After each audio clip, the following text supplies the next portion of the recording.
Ce vendredi 7 avril ont été célébrées les obsèques de Myriam Hulance en l'église d'Ohain, au sud de Bruxelles. Claude Lelouch, ami de longue date avec la baronne, a eu pour l'occasion une délicate attention envers la défunte.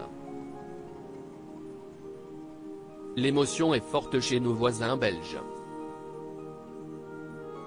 Le 29 mars dernier, la baronne Myriam Hulance, à la tête de la maison de mode du même nom, a été tuée à l'âge de 70 ans. L'épouse de Guy Hulance de Schouten a été visée par 6 balles à la sortie de son domicile d'Ohain, dans le sud de Bruxelles, dont 4 l'ont touchée mortellement.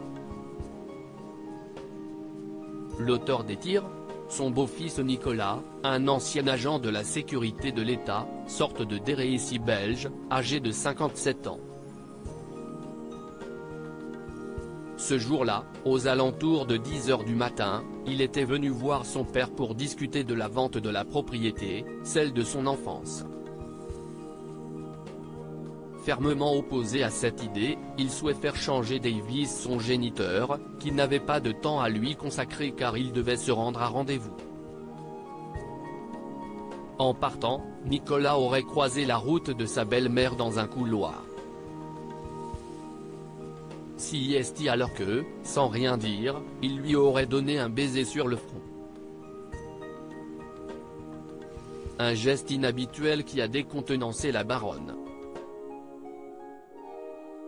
20 ans qu'il ne m'a pas embrassé, ça n'augure rien de bon, se serait elle-même étonnée selon les informations de Paris Match. Quelques minutes plus tard, elle était tuée par son beau-fils, qui avait attendu dans son véhicule qu'elle quitte le domicile.